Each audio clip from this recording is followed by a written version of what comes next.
a subroutine and returning from a subroutine, right? That is very important. So please practice one more time. Pay attention to this example, because at the end of the lecture today, we will look at um, uh, one more case. Is a more complex case. Okay, that's the recursive function. I think that's the recursive function is writing is easy, but try to understand is a little bit involved, right? So that's why we need to practice to be sure you understand how to call a subroutine and return from a subroutine. Okay, so let's start from this one again. So um, we have a function called quad. Okay, just basically to raise a number to the fourth power. Okay, so this is the main function over here. So we start from here. We put the argument 2 on the register R0 to pass to the quad, right? Before you call quad, you put the argument on R0. That's the convention that you already learned, right? At the beginning of this chapter. So when you call quad, remember there are two actions over here, okay? The first one is to copy the address of the next instruction over here to the link register, so that you remember when you return from here, you will go back to this instruction, okay? And the second action, of course, is very easy because this is a branch command. So basically, you jump to here, right? And you start to do push. And then you can continue to go down here. And seeing that the quad subroutine inside it, you make another function call, right? Another function call, that's the square function call over here. So you jump up here, and luckily the argument is already in R0, so no problem. So you just multiply these two together. So you have R0, you have 2 times 2 is 4, right? And then you return. Remember that when you call this one, the address of the next command over here is recorded in the link register over here. So that's why when you finish this one, you will jump to this guy, right? But this guy is another function call, so you jump back here again, right? And when you jump back here, you will store the address of the next instruction part over here in the link register, so that you remember where to return after finishing the SQL function, right? So for the second time, you jump up here, you do the multiplication over here, R0 times R0. At this point, R0 is already 4, right? So 4 times 4, that's a 16, right? And then this is the subroutine return over here. So you basically copy the address in the link register, which is the address of this instruction, right? Copy into PC. And then because you copy into PC, that's why it will jump to here, right? And then you will pop out the LR. The LR here is the address of this one that you save in the stack, right? So you pop out, and then you return to the main function. So you come back here, and over here you just branch to this one, and you're done.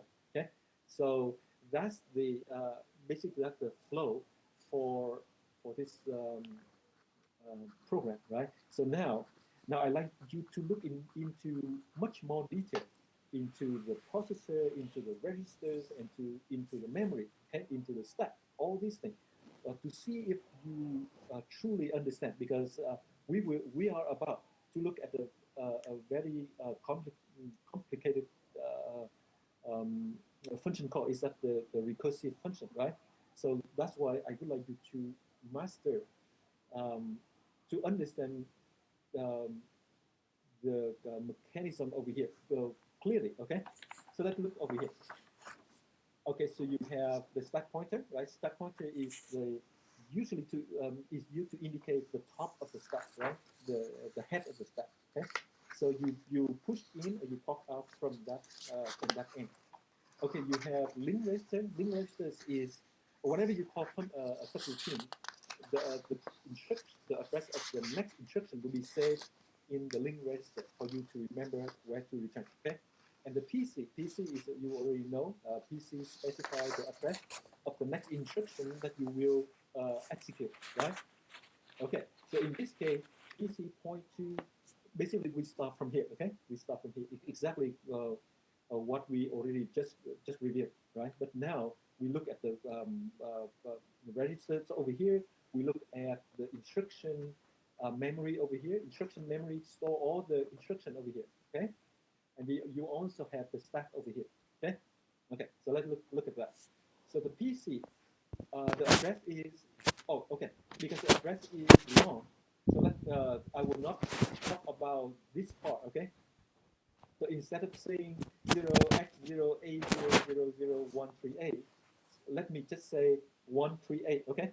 So it's easy for me to say that way. Okay, so PC point to the address 138, and then 138 is right here, right?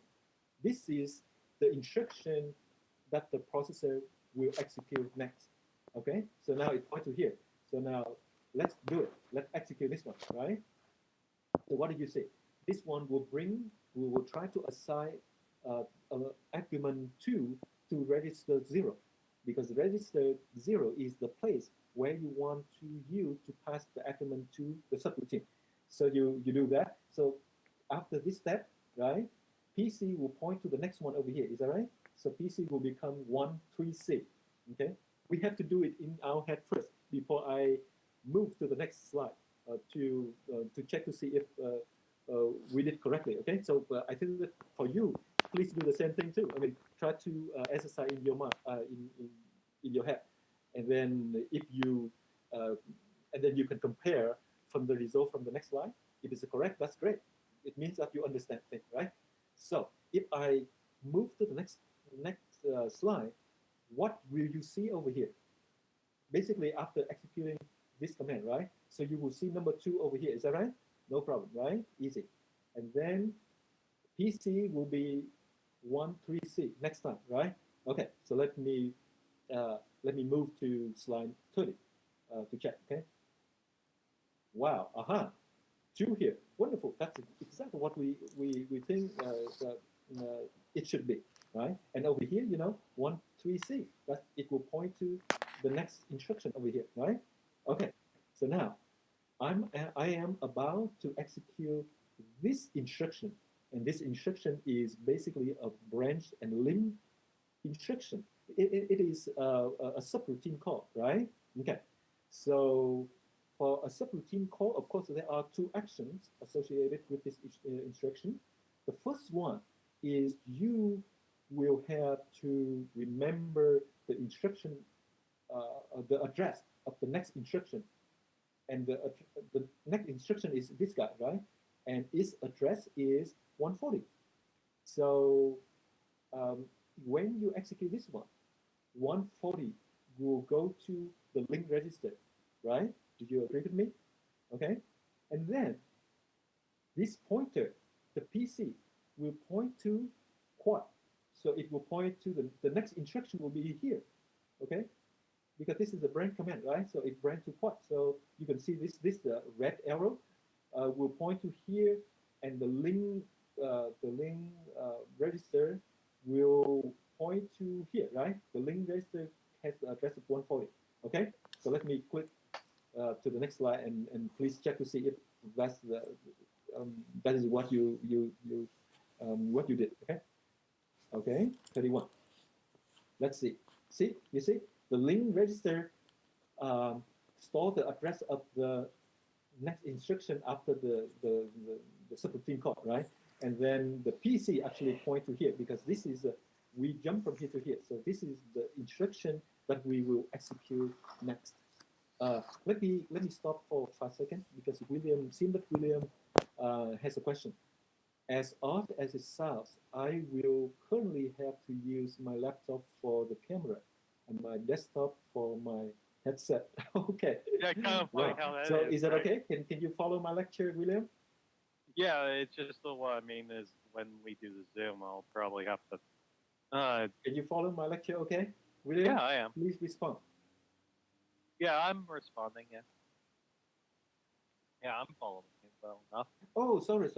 I somehow I I mute the speaker at my computer. So let me enable it. Okay, that's why I don't see any. I didn't hear anything.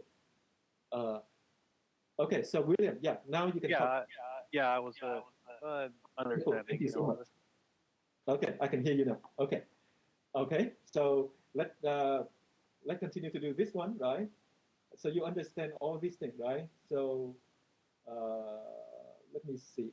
Okay, So now the first command, first instruction of the subroutine quad is a push instruction, right? Push means you will say something into the stack. Okay, so to save something in the stack pointer will come down by 4, right? And we will say something in here, right? What will we say? We say the link register. So we will save 140 to here.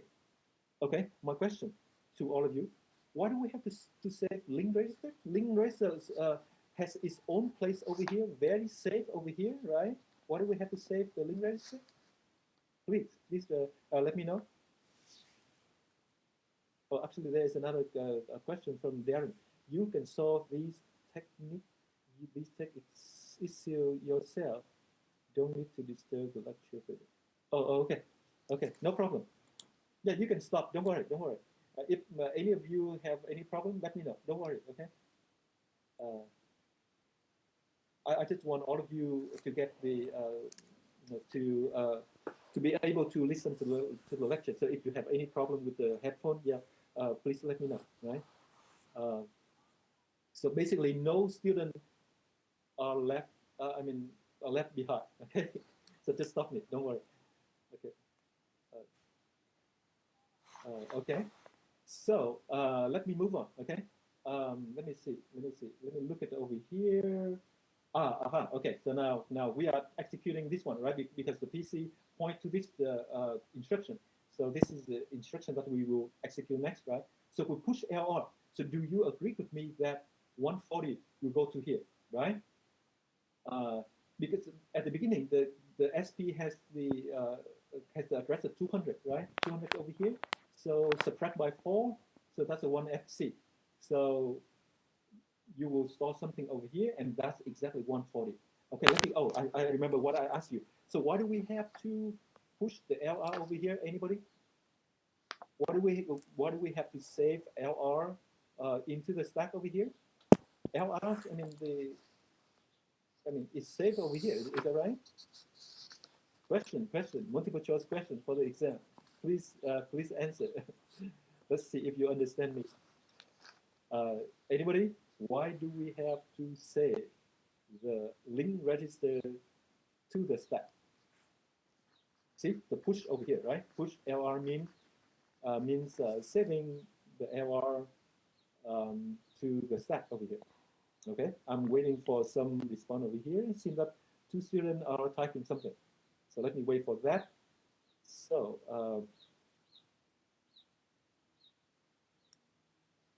to return to it, mark subroutine call.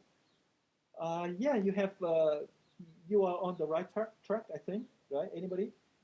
Elias. So we can return to it later when we pop back. Right. But you know what? We already saved in the link register. So later on, you just look at the link register, right? Do the BXLR, right? And then you can return correctly. What do we need to push onto the stack? Okay, I just wait for one more student, okay? And then in case there are more code, Ismail say so that it knows where the last place it ended. Okay. So now with all of that, I think that you are all on the right track. Of course, yes. The only thing that maybe let me want to add more is why do we have to save the link, right? Because the return address isn't here already. The thing is because, as I said before, right? The thing is because quad also has a subroutine call inside, right? If quad doesn't have a subroutine call, you don't really need to push the LR to the stack at all, right? Because inside quad, it has a subroutine call, and when quad calls the SQL subroutine over here, 140 will be destroyed. Do you see, right? That's what we need to save 140 to here first before we call this one, because if you call the SQL, link register will have the value of 154, the next value, the next command, right? Understand? Okay, so that's a very good multiple choice question for the exam. Okay, so come back to here. So when we do this, we expect that 140 will appear over here, and the PC will point to where? The PC will move down here. Is that right? That's the next instruction. PC would move down here, and let me see. Okay, let me move to 32 to see if that's the case. Wow, see? 140 go up to here. Wonderful, that's what we like. And link register here still have the old value, 140, no problem, point to that one. And the PC point to this address, right? No problem. So the next instruction we will execute is another function call, right? And that function call is to call the square function over here. Okay, two actions happen over here. So first of all, you have to save the next address here to the link register, right? So that's why 154 will replace 140 over here. Do you agree with me? That's the next instruction, right? The second, the PC will point to the square over here, right? So if I move to the next slide, you will see that the PC will point to this instruction, and then the link register will becomes 154. Okay, so let's see if that's true.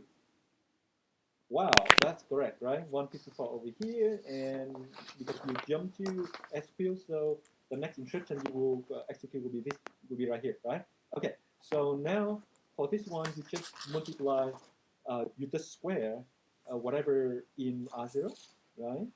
And yeah, whatever in R0, so R0 will become 4, right? And then you will move to here. So PC will point to BXLR next, right? Basically to return to here. Okay, so let's see if that's true. Okay, see, the next instruction will be here, and you just multiply 2 by 2, so this one becomes 4, right? So that's good. Okay, so and this is just a return command over here, right? So return means you will copy LR to PC. What is in LR? LR is a 154, right? So that's why when you execute this instruction, it will jump to 154, jump to here, right? Understand? So if I click, if I move to slide 35, this red arrow will point down here, right? Understand? Okay, so let's see if it's true. See, right? So PC will go to there, right? Okay, what is the next instruction? The next instruction is here. It's also a function call, right? So it will jump back to square over here, right? So when it jump back to that, so remember two actions. First of all, you have to save the address of the next instruction to the link register. So the link register will become 158 over here, right? And the red arrow PC over here, it will point back to here again. So let's see if that's true. So let me move to that. See? So let's move to that, and the link register will became 158 over here, right? So that's good. So similarly, if I click one more time, this red arrow will move down here. So it's just the next instruction over here, right? And this is a return branch return, right? So you will look at LR. What is in LR? LR is 158, right? So after executing this one, the PC will point to here, 158. Okay, so let's see if that's true. Wonderful. See? Okay, good. We are almost there. And at this point, you pop LR. What does it mean? At this point, we are about to return to the main function. Is that right? And the address in the main function has been saved. We save in the stack over here. It's 140, right? So if I pop LR over here, right? So 140 here in the stack, right? Remember the SP now point to that one. So 140 here will replace the link register here, because you say that. You say that, oh, please pop something from the stack and replace the link register for me. Is that right? So 140 will replace 158 over here after executing pop. Okay, so let's see if that's true. See, 140. Wonderful. Okay, and then 140, of course, 140 is the address of this one, right? Of this instruction. That's exactly what the pointer we want to return, right? So that's why if you do the BXLR at the end over here, it will look at the LR, right? The address in LR, and the address in LR is 140, and that's what the next the next instruction will be here, right? Will be 140 over here. Will be the branch NL in the main function over here. So let me move to that. See, so 140 over here. Okay, and basically, yeah. Of course, one last thing is from here and jump to the NL label over here. But up to this point, it's okay. We're done. Okay, so understand. You understand very well about this one, right? I hope. Okay, so let me stop about 10 seconds and to see if you have any question. Let me see over here. So blah blah blah. Matthew asked, in case there's more, maybe to answer, probably you answered the previous question, I think. So that ignore, oh, okay. So this is everything here are just answer to the previous question. Okay, so you are ready to attack the complicated function, okay? That's a recursive function. And hopefully, I don't know if you have learned a recursive function in some high-level language like C, C++, or Java. Anybody? I learned the recursive function, and I love it. I mean, I love it long ago, more than 2 decades ago, and I really like it. So now this just returned, but maybe this time is doing it in the assembly language. I mean, doing it in the regular language is already hard. So now if you do it in assembly language, it will be a little bit more harder than that. So if you can trace the recursive function on slide number 45, then that will be great. Okay, it will be great for maybe, I don't know, maybe for final exam. Okay, so let's see. Let's do that. Oh, before talking to that, let me talk about this one a little bit. The slide number 41. So you can see at the beginning, SP point to the 2000, right? How does it know? How does it get that initial value? Do you know? It turns out that whenever you, for embedded system or processor, for example, when during the startup sequence, right, right after reset, so the hardware will do a few things. Initialize the hardware, and doing some startup code, running some startup code before calling main function, right? So during the startup process, SP will be initialized with that initial value, okay? Oh, actually, right here, it say over here, the assembly file startups.s defines stack space and initialize SP to be, in this case, to be 20000200 initially, okay? In case if you really want to know the initial value of the SP, the stack pointer. Okay, ready for recursive function? Oh, okay. So let's see over here. A recursive function is one that solves its task by calling itself on smaller pieces of data. Not very clear, is that right? Let me continue to read to see if you understand. An effective tactic is to divide a problem into subproblems. Okay, maybe you understand that. At the same time, that's important. At the same time as the original the problem, and solve those subproblems and combine the results. Okay, so you will see that one very soon, right?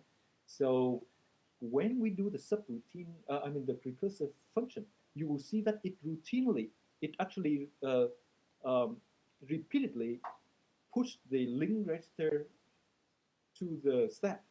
And not only that, it also push some value, basically the argument value onto the stack as well. So that's why the previous example, I tried to practice for you to see what value will be pushed onto the stack, okay? And because in this case, now we are about to look at the recursive function, you can see that the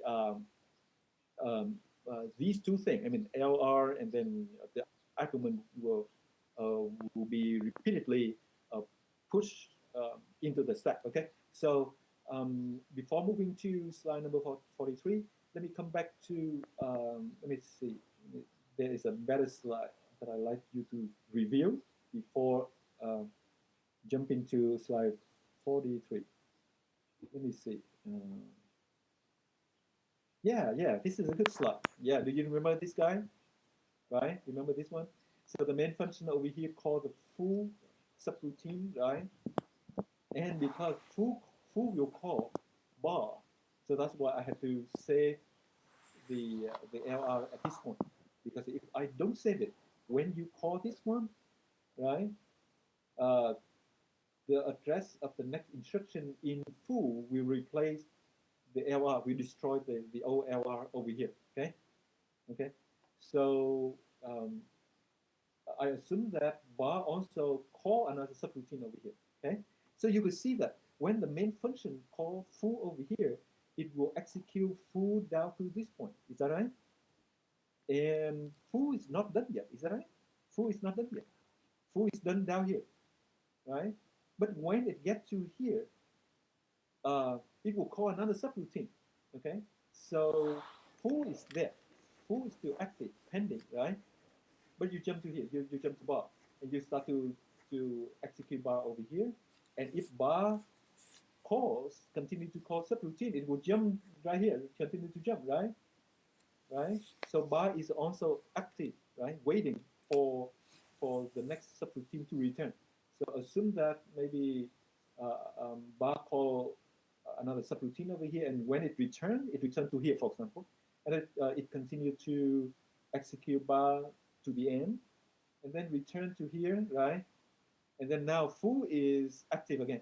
So you start to execute the instructions in full down to this point, and then you jump back to main, right? Understand? Okay, so you can see whenever you call the subroutine and you call another subroutine over here, you repeatedly save the L link register to the stack over here, right?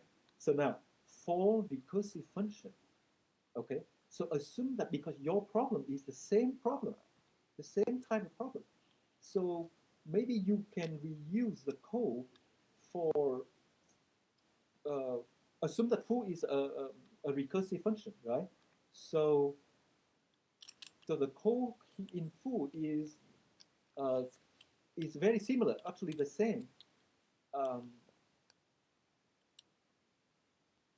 The only difference is the different argument. So you could see that I will show you. So don't worry too much at this point. But for the recursive function, you keep calling itself, not calling to bar, but you calling full itself. Okay, to reuse these instructions, and then call again, many times, calling itself. So that's the difference. Okay, so can you wait for me a little bit? Maybe there's some noise over here. So let me.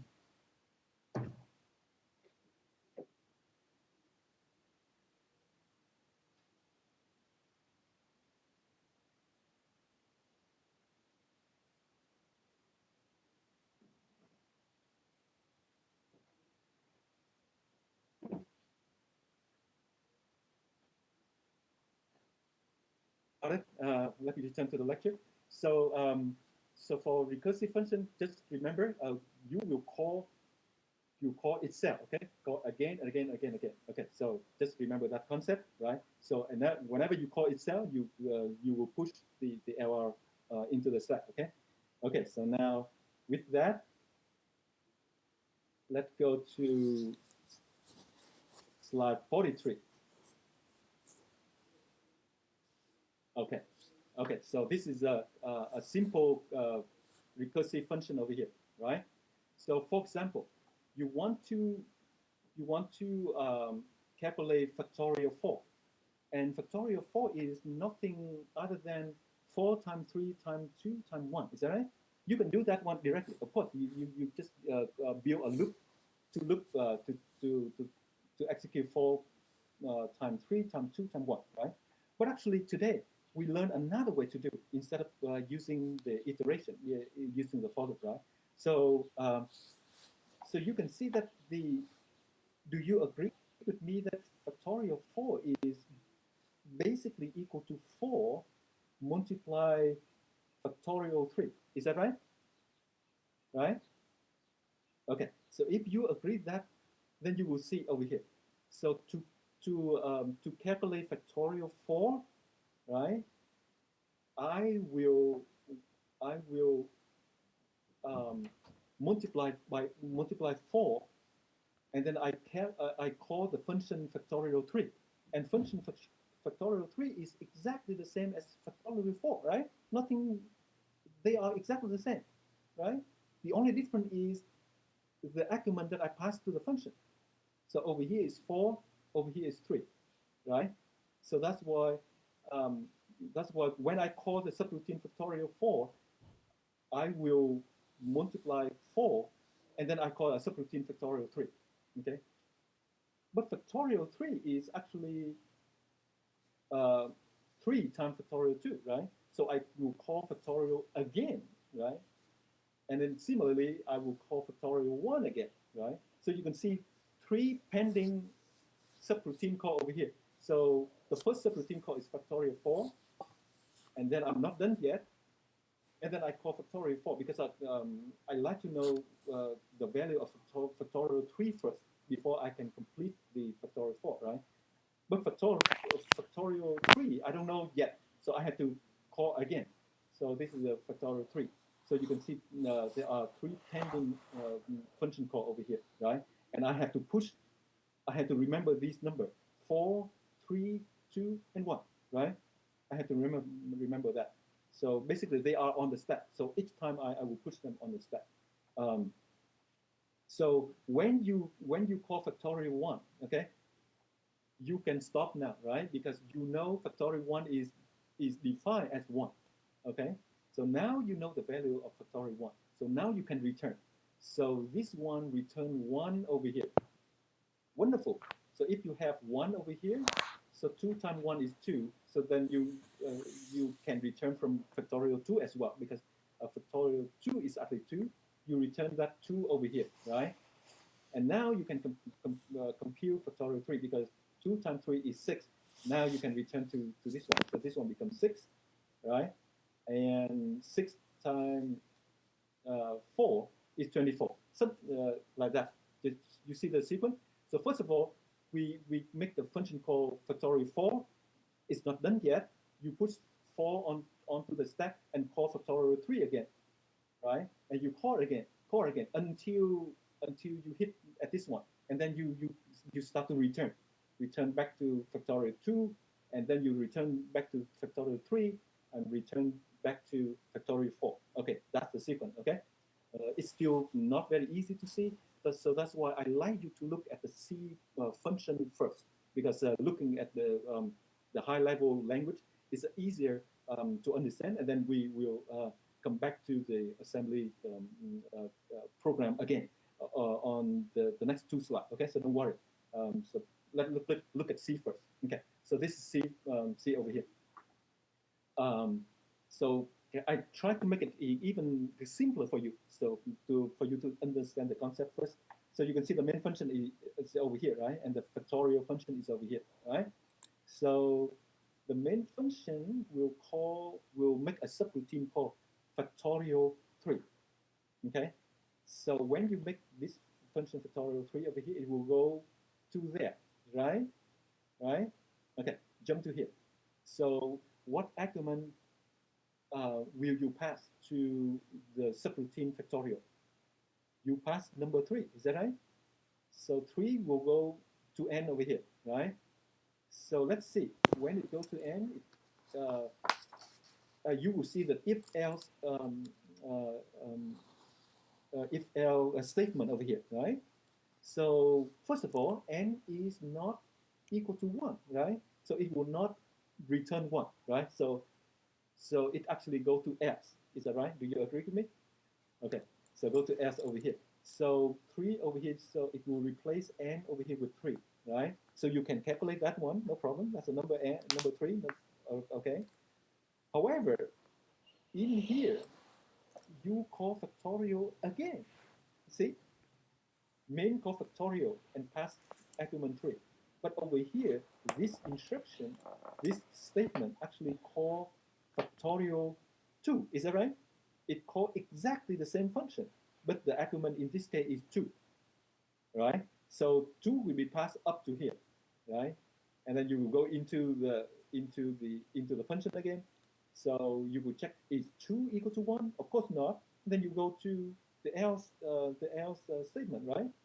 And then over here you will say return n, and in this case 2 now, right? And then you call factorial again, call it itself again, factorial 1, okay? So factorial 1 over here, so n equal to 1, and now n equal to 1, so you will go into if over here, and now you can return a number now, number 1, right? So and you return to the previous factorial call. That's a factorial 2, right? Okay, so let's look at over here, so maybe a little bit easier. So from the main function over here, you do a subroutine, so it will do this one. It will be 3 multiplied with the factorial 2 over here. And then when it executes factorial 2, it will call the factorial 1, right? 2 times factorial 1. And then factorial 1, you call this function, right?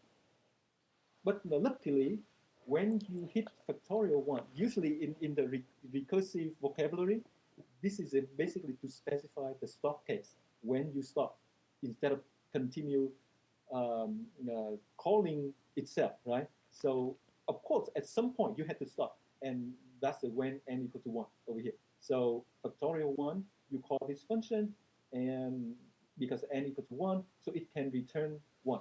Wonderful. Okay, so 1 return over here, and remember, the factorial 2 is not done yet, right?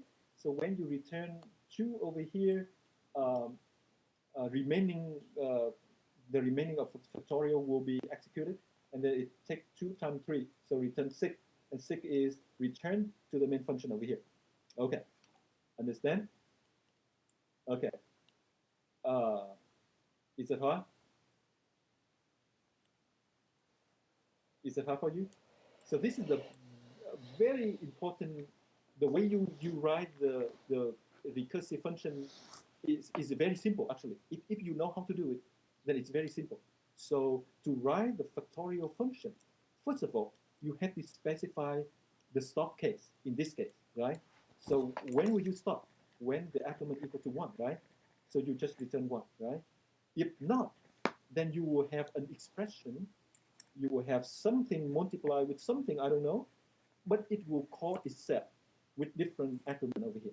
So that's it. Whenever you write the recursive function, just 2 parts, the stop case and the case that you continue to call itself. Okay, understand? Okay, now this is the hard part. Let's see if you understand, okay? The hard part is this function in assembly language. Right there. Do you understand? Let me ask you, if you don't understand, just let me know you don't understand. But I give you 1 minute to look at carefully and tell me if you understand or not, right? If there are a lot of no, I will go over it. But if I if I see all yes, then we can skip this slide. Is that right?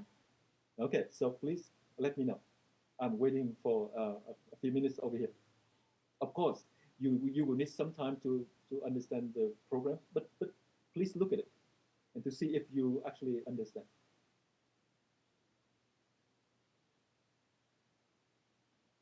Anybody?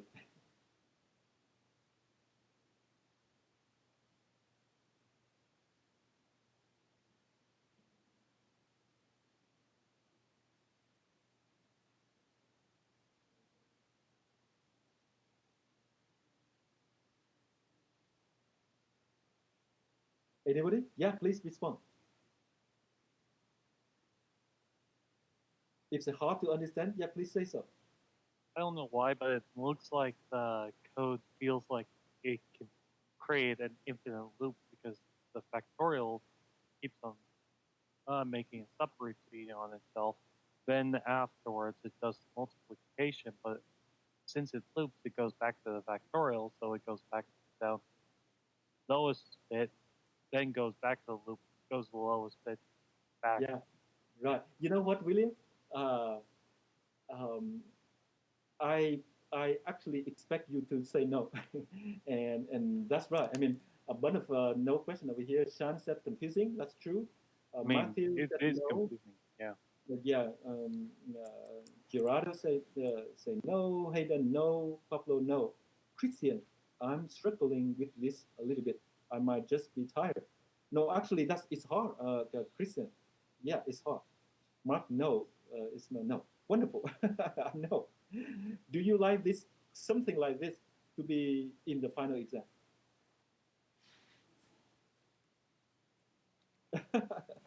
So be careful, okay? Be careful. Be prepared, because if you really want to graduate from this class, you have to know recursive, right? So let me see. Jake said extra credit, and then Christian said we can learn it. We just need more time and resources. Yeah, that's true. Yeah. So yeah, I may ask, and I may, as Jake suggested, maybe it's for extra credit, for example, right? Okay, so let's go through this one, right? Uh, um, attack it head on, so we will not afraid. Okay, so let's see over here. So we start with what? We will call the factorial first, right? And pass the argument 3, right? That's the first call over here. We call factorial 3, right? And you will see, so that's why you can see that we move number 3 to register R0, right? R0 is the place for you to pass the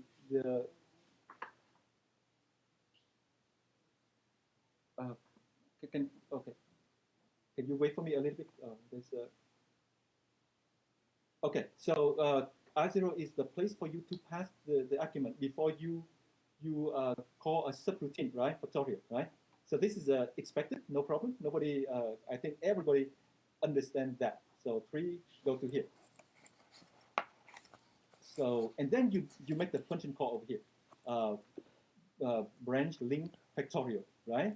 So when you call that thing, let me see, let me trade with you. When we call this one, we will save the next instruction address 134, right, to the link register, right? Oh, I don't have the link register over here for you, right? But that's okay, don't worry. And then we jump to where? We jump to factorial function down here, right? Right? Because we will call the factorial again and again and again. So that's what we need to save the link register for sure. And also, we also save the say R4 as well, because R4 is the one that we prepare to pass the new argument. Each time the argument we pass to it is reduced by 1, right? First of all, we pass 3. The next time you pass 2. And the next time you pass 1, right? So that's why first of all you push R0, R4, and link register. Okay. So let's see that effect. Assume that R4 is 0 at the beginning, right? So when you do push over here, and this is the stack over here, okay? The whole thing here is stack over here, right? And so, and the link register has, what is the value of the link register? 134, right? I told you when you do the branch function over here. So, and now you push the LR. Remember, this is it order automatically, right? So it will push LR first. So 134 go here, right? And as R4 go here. So the first time you call the factorial, you push two things in the stack. So the address 134 of the link register and then 0, okay? Now, go over here, you move R0 to R4. So R0 is basically, the first time is 3, right? So you move to R4. R4 is actually, this is just make a copy of R0 over here, right? And then you compare. You compare to R0, R4 with 1, right? So when it gets to 1, we can stop. Is it right? Do you agree with me? Right? So that's why we can compare to 1. But at this point, R4 is 3, right? R4 is, we copy R0 to R4 here, 3 here. So at this point, R4 is 3, so it's not equal, right? So 3 is not equals to 1. So that's why we branch not equal over here, right? So we jump to NZ, right? So do you remember this one? So basically, we call the factorial, right? And then we will pass instead of argument 3, we will pass argument 2 at this time, right? And multiply by 3. So this one, that's why you can see we subtract, let me see, R4 is 3, right? Subtract by 1. So it becomes 2. So we put to R0 because R0 is the place you pass the argument, right? Remember? At this time, we pass the argument 2 over here. So R0 will become 2 at this time. And we call factorial again. See? So in this case, you already prepare. Oh, somebody is calling me. Can you wait for me a little bit? Hello? Yeah, he's speaking.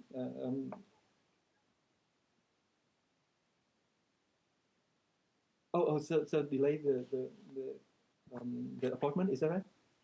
Yeah. Actually, I'm in the middle of a lecture. So yeah, please go ahead and delay and give me the new date, okay? Yeah. Thank you so much. Okay, bye. Mm-hmm.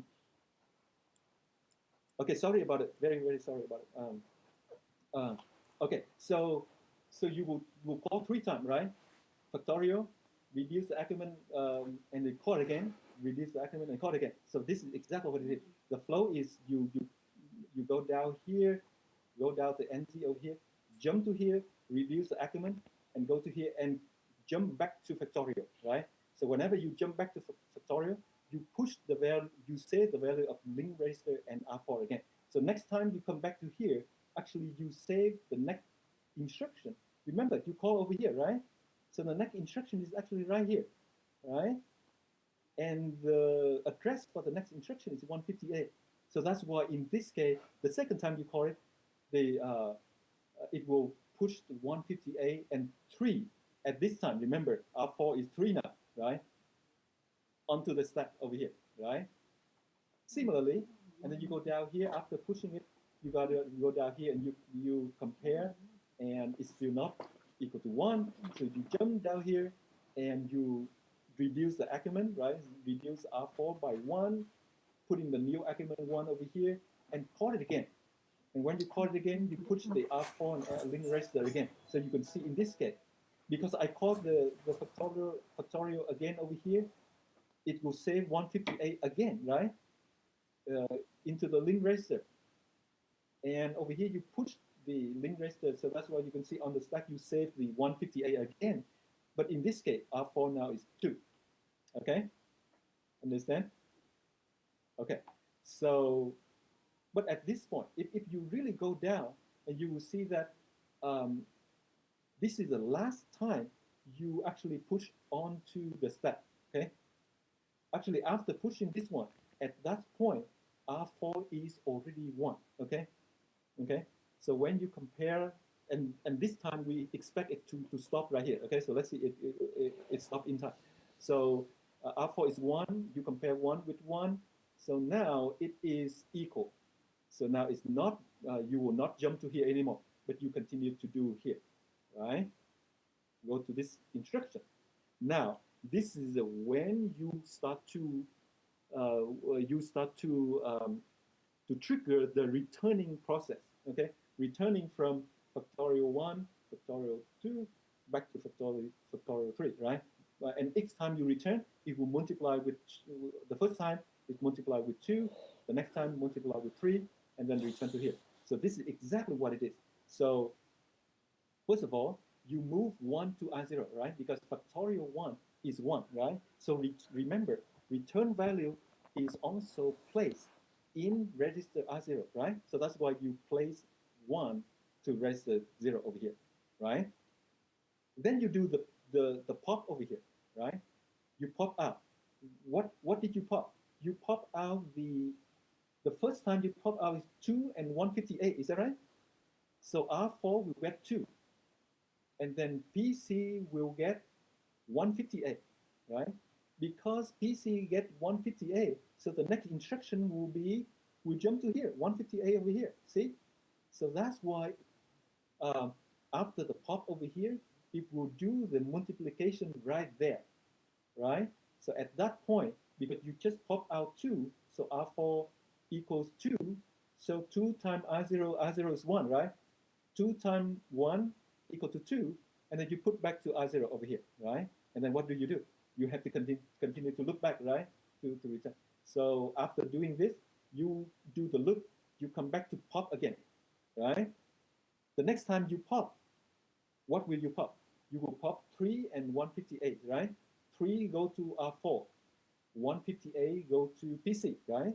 Okay, so so after pop over here, PC get 158. And because it's 158, the next instruction will be back to here again, 158, multiply again, right? But now R0 is already 2, right? And R4, you just pop 3 out, right? So R4 equals 3. So you do the 2 times 3 equal to 6, and you put in here. Wonderful, see? 6 over here. And then you go to look over here. And then you go back in here, right? Continue. Remember, we need one more return over here. So you come back to here and you pop you pop out from the stack PC and R4. Okay. So what will we pop? Remember, last time we already take these two out, right? So now if you do the pop over here, 134 will replace PC, right? And 0 will replace R4, right? So some of you may say, oh, okay, R4 becomes 0. So when we multiply 0 with R0, we will get the result 0? We will return 0 to the main function? That's wrong, right? Because factorial of 3 is actually 6, not 0. But luckily, you know what?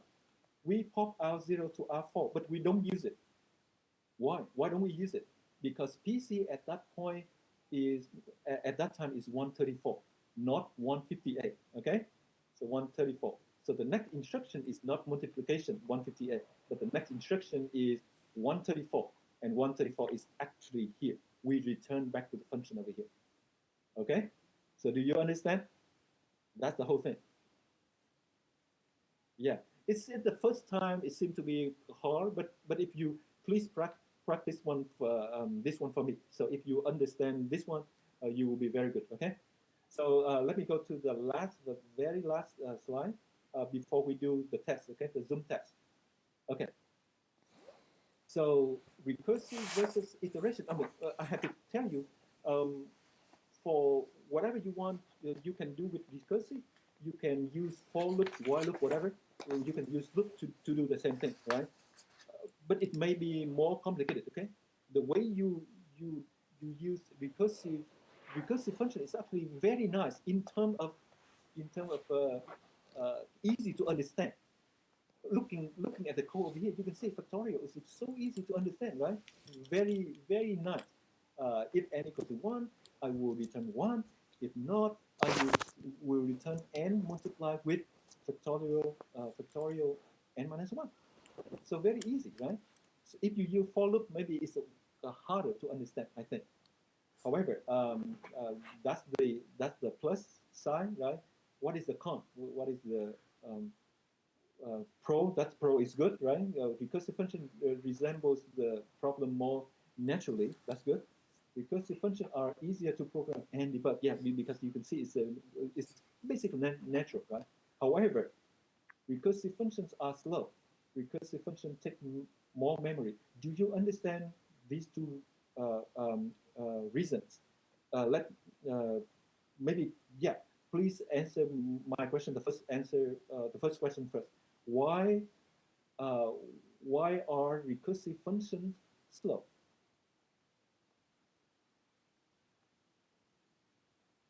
Yeah, we have only 2 minutes left, so please respond quickly. And if you know the answer for the second question, that's okay too.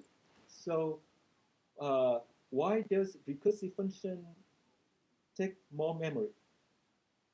Wonderful, I love it. I love the answer from Muhammad over here. Take time to get from memory. So Paul also said require more function call and need to store more value. Exactly, yeah. Both of you are correct. So you can see, I just demonstrated the recursive function, and you can see we repeatedly use the stack, right? We repeatedly put something on the stack, and the stack is memory actually, right? So if you access the memory, that's slow for sure, right? And and because you had to push and then you had to pop, that's the overhead for the recursive function. And because you for the function call you push many number in there. So in this case, you can see because this is a factorial 3, so you had to push 6 words in the memory, right? Assume that you have to do recursive of 10,000, right? So you can see you have to push into the stack 20,000 words. Is that right? So that's a very costly. Understand? So so so you have some pro and con when you use a recursive function over here. So I hope that with that, I hope that you now understand well, hopefully, the recursive concept, right? And I hope that you can write some recursive function, not factorial, but maybe something more interesting, right? Uh, in for the final exam. Okay. So with that, I think that we will stop right here. So please quit the Canvas conference and then go to join the Zoom meeting. Okay. Okay. I just want to see if you can